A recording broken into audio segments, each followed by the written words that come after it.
कार्बाकॉल की बात कर लेते हैं। कार्बाकॉल जो है स्ट्रक्चरली सिमिलर होता है बीथानिकॉल के।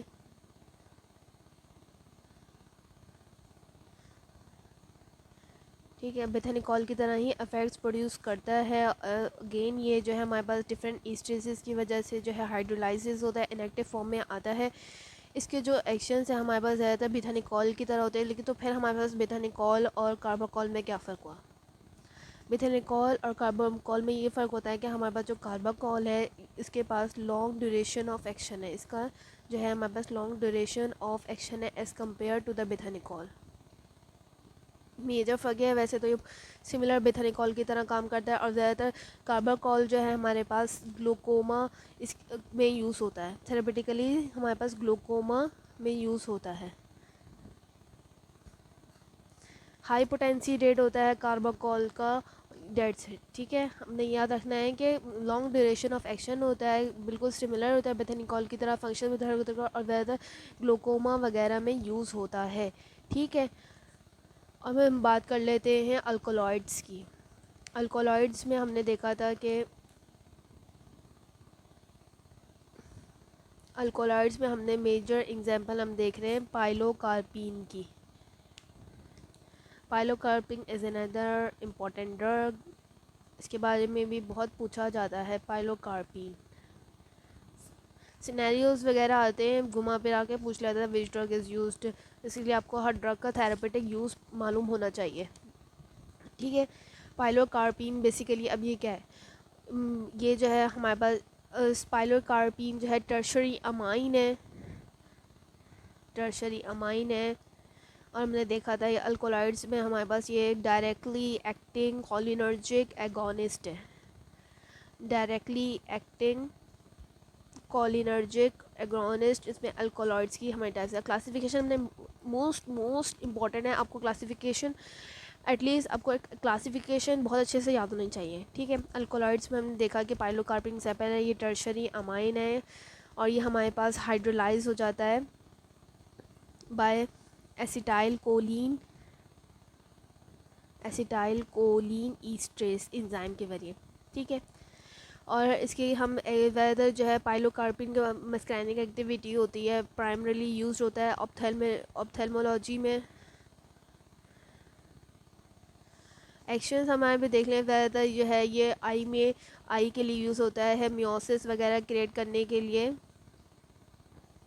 मियोसिस हम बात कर चुके हैं। मियोसिस क्या होता है? Construction of the pupil, excessive construction of the pupil. Let's suppose हमें जो है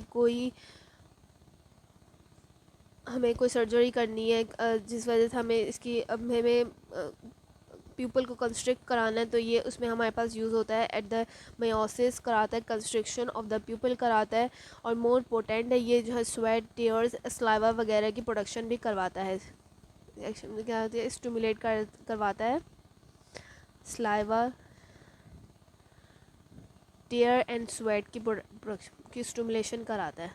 ठीक है, हम इसको देख लेते हैं कि इसके क्या थेरेपेटिक यूजेस हैं। अक्सर का थेरेपेटिक यूजेस सिनेरियो वगैरह में घुमा के पूछ लेते हैं कि कौन सी ड्रग है, ये इसके थेरेपेटिक यूज़ हैं, इसमें बताएं कौन सी ड्रग यूज़ हो रही है। तो आप लोग को ये हर ड्रग के थेरेपेटिक यूजेस पता होने चाहिए, एटलीस्ट मेन ड्रग्स के तो ज़रूर पता होने चाहिए थेरेपेटिक यूजेस। हमने ये जो है हमारे पास ग्लूकोमा को ट्रीट करने के लिए होती है। ग्लूकोमा और हमारे पास होती हैं ड्रग्स, कुछ शॉर्टजर्न सिंड्रोम होता है उसमें, शॉर्टगन्स सिंड्रोम कुछ इस तरह लिखते हैं, प्रोनाउंस शॉर्टगन्स करते हैं इसको।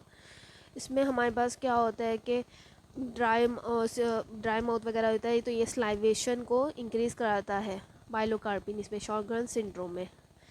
और जीरोस्टोमिया में ड्राई माउथ हो जाता है, ड्राई हेड हो जाता है। ड्राई माउथ और टेयर्स वगैरह नहीं होते, तो इसमें भी काम करता है। जीरोस्टोमिया में भी ये यूज़ होता है। और सबसे इम्पॉर्टेंट बात मैं आपको बताऊं कि हमारे पास पाइलोकार्पिन जो है इमरजेंसी ड्रग है फॉर ग्लोमा के पेशेंट्स के लिए। जो ग्लोमा सर्जरी वगैरह होती है उसमें हमारे पास ज़्यादा ये इसको कहा जाता है इमरजेंसी ड्रग। एमसीक्यूज़ वगैरह में पूछ लिया जाता है which is the emergency drug, क्योंकि ग्लूकोम कार्बाकोल भी कार्बाकोल भी हमारे पास उसमें काम ग्लूकोमा की ट्रीटमेंट में यूज़ हो रहा होता है, इसलिए ऐसा इसको हम कहते हैं कि ये इमरजेंसी ड्रग है फॉर ग्लूकोमा, जो ग्लूकोमा के लिए यूज़ हो रही है। लिख लेते हैं ताकि आप लोग को याद रहे, ये इमरजेंसी ड्रग है। सिनेरियो बेस में ऐसे छोटे छोटे पॉइंट्स जो हैं पूछ लिए जाते हैं। अब किसी के थेरेपेटिक यूजेस सेम है कुछ, तो वो कैसे डिफ्रेंशिएट करेंगे, इस पॉइंट्स होते हैं उनकी बेसिस पे डिफ्रेंशिएट कर सकते हैं। ठीक है, हमने थेरेपेटिक यूजेस की बात कर ली। अगेन हम इसके एडवर्स इफ़ेक्ट्स देख लेते हैं। एडवर्स इफ़ेक्ट्स में हमारे पास ये क्या कॉज करवा सकता है, बेसिकली हमारे पास ब्लड विजन,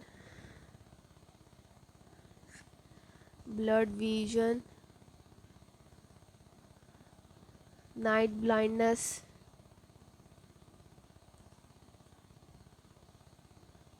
डायरिया करवा सकता है, और हमारे पास वेदर एक्सेस स्लाइवेशन प्रोड्यूस करवा सकता है, डायरियोसिस करवा सकता है।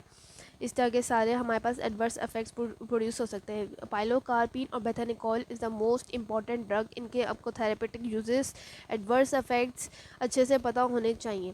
ये शॉर्टजर्न सिंड्रोम, जीरोस्टोमिया आपको अच्छे से पता चाहिए कि पाइलोकार्पिन क्या करता है। अब हम निकोटिनिक रिसेप्टर्स की बात कर लेते हैं, जो हमने मस्करानिक और न्यूरोटिनिक, मस्करानिक हमने देख लिया, कॉलिन ईस्टर्स, और हमने कॉलिन ईस्टर्स देख लिए, अल्कोलॉइड्स देख लिए। अब हम बात कर लेते हैं निकोटिनिक रिसेप्टर्स की।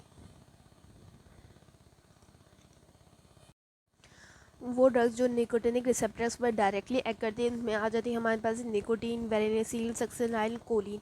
निकोटीन की बात करें तो ये प्योरली एंड निकोटिनिक एगोनिस्ट है। सिर्फ निकोटिनिक सारे एन रिसेप्टर्स जो निकोटिनिक रिसेप्टर्स हैं उन पे एक्ट करती है। हमारे पास पोटेशियम चैनल्स को खोलती है at the open ligated channels, transmembrane plate, postsynaptic plate, उस पर जाके हमारे पास एक्ट करती है और अपना इफेक्ट शो करती है। क्लिनिकल यूजेस में हमारे पास ये स्मोकिंग सेसेशन के तौर पे यूज़ होती है। जो स्मोकिंग को क्विट करना चाह रहे होते हैं लोगों को, उसको तौर पे हमारे पास निकोटीन को यूज़ किया जाता है फॉर स्मोकर। और ये जो है हमारे पास एज एन इंसेक्टिसाइड भी यूज़ की जाती है, इंसेक्टिसाइड, इंसेक्ट्स वगैरह को मारने के लिए। ठीक है, निकोटीन का एज एन इंसेक्टिसाइड्स यूज़ की जाती है। अगर और फिर हम बात करें कि हमारे पास इसके फार्माकोकाइनेटिक्स की बात करें, हमारे पास कुछ ट्रांसडर्मल पैचेस वगैरह होते हैं, उसके फॉर्म में हम लोग यूज़ करते हैं इसको, और इसकी ड्यूरेशन हमारे पास कम होती है एज़ कम्पेयर टू वेनिसिलिन एंड सक्सिनाइल कोलिन। मैं आपको एंड में चार्ट लगा दूंगी, उसमें पूरा देख लिएगा कि कितनी ड्यूरेशन ऑफ एक्शन है, किस तरह के मोड है, वो सब देख लीजिएगा। वेनिसिलिन पार्शियल निकोटिनिक अगोनिस्ट है, स्मोकिंग सेसेशन के लिए काम आती है। सक्सिनाइल कोलिन जो है हमारे पास muscle relaxant, it is use for muscle relaxation. ठीक है, निकोटीन हमने देखे, ये दोनों स्मोकिंग सजेशन के लिए काम आती हैं, और हमारे पास सिनाइल कोलिन मसल रिलैक्सेशन के लिए काम आता है। इनका डायरेक्शन ऑफ एक्शन मैं इनमें चार्ट लगा रही हूँ, आप लोग उसमें से देख लिएगा। बाकी हमने सब देख लिया। मस्करैन डायरेक्टली एक्टिंग अगोनिस्ट हमारी पूरा टॉपिक हो चुका है। हमने देखा कि डायरेक्टली एक्टिंग अगोनिस्ट में हमारे पास दो मस्करैनिक और निकोटेनिक में हम लोग डिवाइड करते हैं। वो ड्रग्स जो सिर्फ मस्करैनिक रिसेप्टर्स पे एक्ट करती हैं, और वो ड्रग्स जो हमारे पास निकोटेनिक रिसेप्टर्स पे एक्ट करती हैं। मस्करैनिक रिसेप्टर्स में हमारे दो में फिर हम इसको क्लासीफाई किया क्या on the basis of the structure. Colin esters और अल्कोलॉइड्स में हमने डिवाइड करा। कॉलिन ईस्टर्स में हमने बात करी एसिटाइल कोलिन की, बेथानिकोल की, कार्बाकोल की। अब एसिटाइल कोलिन के पास ज़्यादातर मस्करैनिक रिसेप्टर्स पे हमारे पास एक्ट करता है, इसलिए हम इसको मस्करैनिक कॉलिन ईस्टर्स की मस्करैनिक में काम करते हैं। इसके पास कुछ एक्शंस होते हैं जो निकोटिनिक एक्शंस भी होते हैं। बेथानिकोल मोस्ट इंपॉर्टेंट ड्रग है, हमने बात करा, ये हम यूरिनरी रिटेंशन के लिए काम आती है हमारे पास थेरेपेटिक यूज में, और इसका एंट्रोपिन सल्फेट एंटीडोट है। कार्बाकोल स्ट्रक्चरली सिमिलर होता है, ग्लूकोमा के लिए यूज होता है। अल्कोलाइड्स में हमने बात करी पाइलोकार्पिन की, मोस्ट इंपॉर्टेंट ड्रग। पाइलोकार्पिन हमने देखा था शॉर्टगन्स सिंड्रोम में, जीरोस्टोमिया वगैरह में यूज़ होती हैं। ठीक है, निकोटिनिक रिसेप्टर्स में मैं बात करी निकोटीन, वर्निसिल और सक्सिनाइल कोलिन की। ठीक है, ये पूरा मोस्ट इंपॉर्टेंट ड्रग्स जो हैं, इनमें बेथानिकोल है और पाइलोकार्पिन मोस्ट इंपॉर्टेंट ड्रग है। इनके बारे में तो अब को अच्छे तरीके से पता होना चाहिए। थेरेपेटिक यूजेस, एडवर्स इफेक्ट्स, ये अक्सर MCQs, viva, short question answers में पूछ लिया जाता है। That's it. नेक्स्ट वीडियो हम लोग बना पे बात करेंगे इनडायरेक्टली एक्टिंग कोलिनर्जिक एगोनिस्ट पे।